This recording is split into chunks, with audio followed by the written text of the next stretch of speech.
Je m'interrogeais l'autre jour sur l'attitude de ces dieux créateurs de notre monde, notre petit monde. J'en parlais encore dans un café philo tout à l'heure. Le ciel dans la Bible, c'est pas l'univers, c'est pas la galaxie, c'est les petites planètes qui tournent autour de la Terre. Ils sont censés tourner autour de la Terre, au nom du géocentrisme, et au niveau de l'apparence des choses. Et il me semble quand même que si ces dieux ont instauré un certain système où les astres, donc le ciel, articulent et organisent la Terre, c'est-à-dire l'homme, la société humaine, il doit y avoir quand même un minimum de surveillance. On peut le supposer. C'est-à-dire,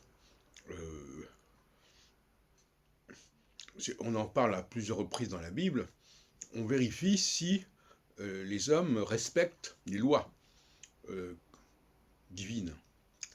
Et ces lois divines, c'est pas des petites lois juridiques du genre 10 commandements. Tu ne voleras point, etc. Ça, c'est une plaisanterie. C'est un contresens théologique et même épistémologique.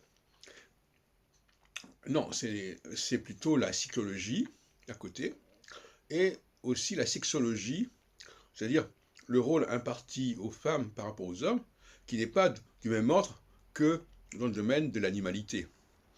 Le rapport masculin-féminin chez l'homme n'est pas le rapport masculin-féminin dans le règne animal. J'en ai parlé suffisamment.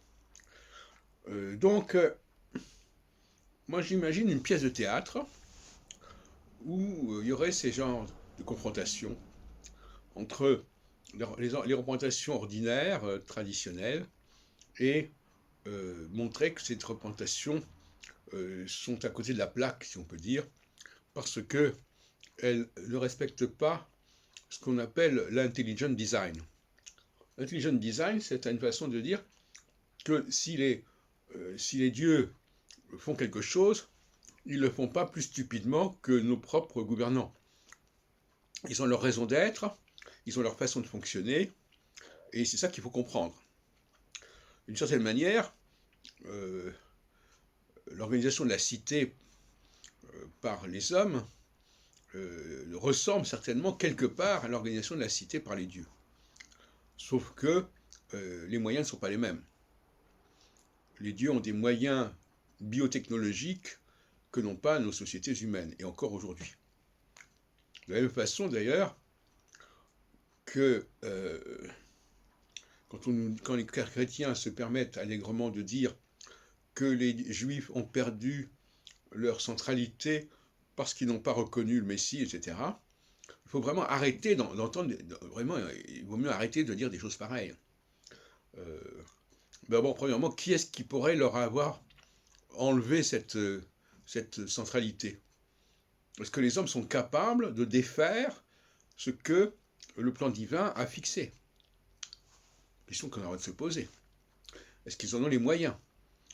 Vous savez, on connaît très bien cette question. C'est bien de mettre en place un certain dispositif et de mettre en place un certain nombre de résolutions, mais encore faut-il avoir les moyens de les appliquer. Bon, or là, visiblement, à ma connaissance, les dieux ne sont pas intervenus à ce niveau-là. Et donc, l'ordre des choses avec le peuple juif comme peuple élu reste tout à fait central et valable.